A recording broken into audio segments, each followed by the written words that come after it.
Corey Berry has been the CEO of Best Buy since 2019. The COVID-19 pandemic destroyed brick-and-mortar retailers. But under Berry's leadership, Best Buy hasn't just survived, it has thrived. Its online sales tripled over the summer as customers hunkered down from COVID and bought everything from chest freezers to home theaters. But arguably, Corey Berry's biggest victory yet is beating back the threat from Amazon. Let's welcome in Best Buy CEO Corey Berry. Corey, good to see you. It's great to see you too, Brian. Thanks for having me. Well, I'm one of those guys. I've been doing a lot of shopping at your stores pretty much every weekend. Don't pull up the cameras because it's kind of creepy. I'm constantly going there. But really, now we had some time to reflect back a bit on the pandemic and the year. When was that first moment that you realized, you know what, this is going to be a strange year and not like anything I've ever managed through before?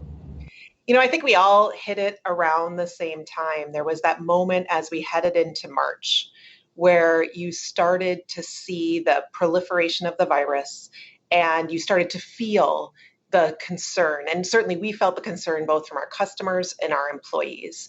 And it was about the third week in March when we said, we really need to think about how we're going to manage this company without a playbook, without any direction that's ever been set before. And we started to think about what do we need to prioritize in order to lead through this really differently. In some respects, though, you do have a little bit of a playbook. You've been at the company for 20 years. You've worked 15 positions at the company. You know the stores really very, very, very well. How has that experience helped? Well, the good news is it's not just about my experience. It's about this experience of our team. And we have a really deep bench of experience on our team, as well as augmented with some, fresh outside perspectives. And I think that combination, people who really understand operationally deeply how this company runs, augmented with bringing in some experts around technology, some experts around data and analytics who could help drive the change quickly, was an incredibly powerful tool, because as long as you could set the parameters, then you could trust exceptional leaders across the organization to make fast decisions and then change on a dime. And I think that's really where the magic comes from. How did you develop that playbook? Yeah, every day on the fly. It actually started with, we set 3 guiding principles. And this isn't a change of strategy. It's just, what are the guiding principles we're going to use to make every decision? The first was keep our customers and our employees safe, prioritize safety. The second was to protect the employee experience as much as we could for as long as possible. And the third was to come out of this not just a vital company, but a vibrant one. And setting those 3 principles was really important on the front side, because every decision we made starting there was tacked back. And so when we chose in the third week in March to close down all of our stores and move to curbside, that wasn't because it was mandated. That's because given how little we knew at that point about the spread of the virus, given how little we knew about how to keep people safe, it seemed like the very best possible outcome from a safety of customers and employees perspective. And we felt pretty strongly we could continue to run the business in an effective manner that way. How has the pandemic changed at Best Buy? And I see it from 2 sides. As a customer, I go in the store, it's a different experience. But I also imagine within corporate and thinking, I've covered retail for a long time, and retailers always want to get everything perfect, but this is not a perfect environment. I mean, this is the definition of agility. We talk a lot about agility when we're talking about software or when we're talking about, development of technology. Agility is not as often practiced as a retailer because, to your point, when you're pushing out a standard operating procedure to 1,000 stores, you want that to be perfect. And instead, what the company has learned is give as much direction as possible, the parameters, and then allow the stores to iterate on those parameters. And so one of the most effective things that we had was a constant feedback loop. We would create the best possible playbook we could quickly, and we get a lot of feedback, and we would iterate and move on to the next stage in the playbook. What about the store experience? How has that changed? I think there are 2 big changes to the store experience. The first is empirically, how do I make things as safe as possible? Meaning, what steps do I need to take around cleaning or capacity or social distancing or masks? Like empirically, how do I create the safest experience? And then the second point around safety is how much value is there in the experience? If I'm offering something that's incredibly valuable to people because of the way they're living, to your point, someone needs their fridge repaired, there is a high level of value. We also have learned to use our workforce much more flexibly. And this is where I give our teams a ton of credit. They're able to move much more rapidly between departments in the store, or to help someone with their curbside pickup, or to help someone who needs a return or needs something repaired. How have you been able to get employees to buy in? I remember going to Best Buy at the height of the pandemic. I needed a whole bunch of office work from home equipment. And Best Buy employees, they were there. They were some of the first people I came in interaction with. How have you made them feel safe? I'm going to start with our purpose. And I think it's really important. Our purpose is to enrich lives through technology. And I believe fundamentally, this is more than a tagline. And I believe our employees believe that too.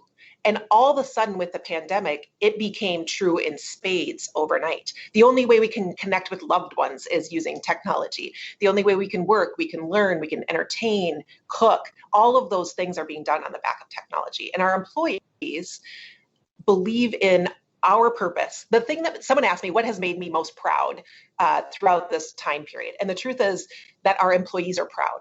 Every general manager that I talk to, I get the chance to FaceTime with them and they walk me through their stores. And every general manager I talk to will talk about how proud they are of both how their employees have showed up and what we have done to help customers solve real needs. And I think it's that combination of our purpose with their personal purpose around helping customers. It's just inspirational. You did have to make a tough call, I imagine, for you as someone who came up through the stores in many respects to furlough 51,000 workers. Are they back now? What percentage have come back to work?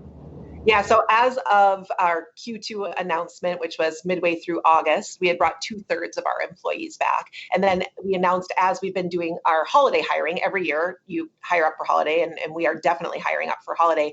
We were able to offer every single additional furloughed employee at least seasonal hours and seasonal work should they want that. So at this point, nicely, we've at least been able to offer everyone, at least through holiday, some level of hours and work.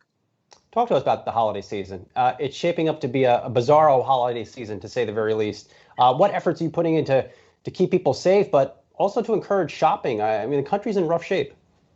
Yeah, so I'm going to start with where you landed, which is encouraging shopping. And I think that's less about, does it have to be in the store? And that's much more about, we want to be there for the customers. In whatever channel, form, style they want, we want to be there for them. And so everything that we're doing, we are leading with the customer experience and putting the customer in charge. They define safety for themselves, which means they get to be in charge of how they want to shop. So in order to serve that customer need, there are kind of three big focus areas. The first, and you've already seen it, and you've covered it ad nauseum, is the idea of the holiday starting sooner, lasting longer, seeing more promotional cadence throughout a longer period of time. Now, part of that is so that you can actually spread out those peaks and provide a safer experience over time. So many of the Black Friday deals, you saw some of them already went out last week. You're going to see the ads come out toward the end of the month so everyone has full visibility to what's in there. And I think what we're trying to avoid is the kind of natural response of lines at stores on Black Friday. That just can't happen. And so instead, we're definitely using all the channels and all the tools to help get people what they need, but do it in a little bit more protracted way, which then the second major implication is around fulfillment. People want to get the stuff in whatever way they want. 40% of what we sold online in Q2 was picked up in store. And so offering this combination of whether you want it on your couch, whether you want it curbside, or whether you want it at the counter of the store, we can do all those things for you. And you're the one who gets to define. And then finally, you started with it, is the idea of creating a safe shopping experience. And that's been a priority from day one. And we will continue to make it a priority that we have maximum capacities for our stores. We have cleaning protocols, masks are required. Social distancing is still very possible given the size of our stores. And so we're trying to make sure the customer feels like they're in control, and then making sure whatever they choose, we deliver it as safely as possible. I did want to go quickly a little bit around the horn with you. It's not often you do. I know you don't do a lot of these, so I'm glad you have done it. 5G. Our parent company Verizon has taken a leadership position in 5G nationwide rollout. How will 5G Apple iPhones change Best Buy next year? I think it's less about one particular piece of technology in 5G, and I think it's more about what 5G will open up across different types of technology over time. Phones are definitely interesting because your latency is so short if you have 5G capability. But ultimately, it's going to be about computing on the go and gaming on the go and the ability to just do more because you have that massive amount of bandwidth.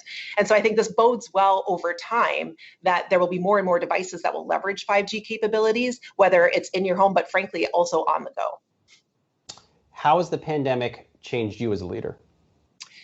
I think for me, it has underscored a couple of things. The first is my own philosophy about the role of a CEO is to create the conditions for other amazing leaders to be successful and to move as quickly as we've moved, to make the decisions. It's not just about me sitting alone in my office, chucking out decisions. It's about using and leveraging and unleashing the leaders around me. And that philosophy has actually only held more true during the time of the pandemic. I think the second big piece here for me is that it's a very personal time for people. This isn't just about go do your work and it's separate from your personal life. I think everyone's work and personal lives are very combined. And so I think making sure that we have what we call inclusive leadership behaviors at Best Buy, and they are empathy, courage, vulnerability, and grace. And those leadership behaviors, not something you always hear a corporation talk about, but I think at a time where our personal lives and professional lives are so intertwined, not being afraid to exhibit those behaviors is crucial for our teams right now. 50% of your board is female. I don't pretty much see that anywhere else out there in corporate America. How did you make that happen? And are you looking to even increase that percentage moving forward? Yeah, I am fortunate to have followed our prior CEO, Hubert Joly, who had a very strong point of view about board diversity. And when you ask, how did you make it happen?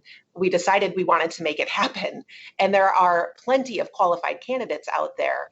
And, when you prioritize, here's the qualities we need, and we would like to increase the diversity of the board. That's a very powerful combination. And so you're absolutely right. Right now, actually, just a little bit over 50% of our board is female, and just over a quarter are people of color. And I think that makes the conversations that many of us have been having around issues of inclusion and diversity, issues of social justice, it creates an amazing platform to have those conversations, not just as a leadership team, but actually with your board.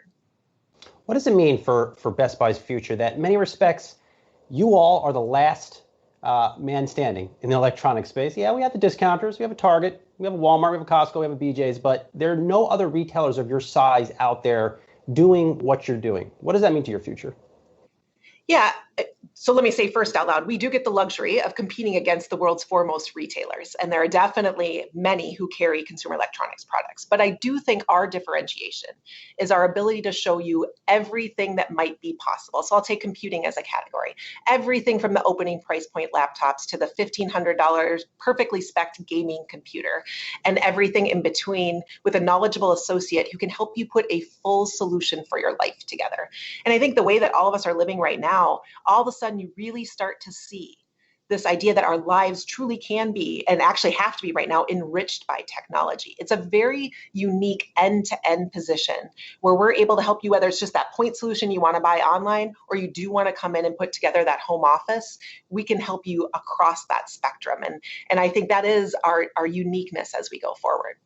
Before I let you go, your biggest goal for 2021. The reality is COVID-19 is unlikely to go anywhere anytime soon. The customer is in control, and the customer is going to remain in control for the foreseeable future. To your point, likely COVID's not going away anytime soon. And so my biggest goal for the future is to continue to push the envelope in how we meet the needs of the customers. And we do that in a way that's safe for our employees and safe for our customers, but gets them the gear they need in order to find maybe that moment of joy in their life. Well, I will thank you because I've spent a ton of money in your stores outfitting my work from home life. So thank you. Please keep all that stock moving forward. I suspect I will be needing a next level of stuff moving forward. Corey Berry, Best Buy CEO. Good to see you. Good to see you as well. Thank you.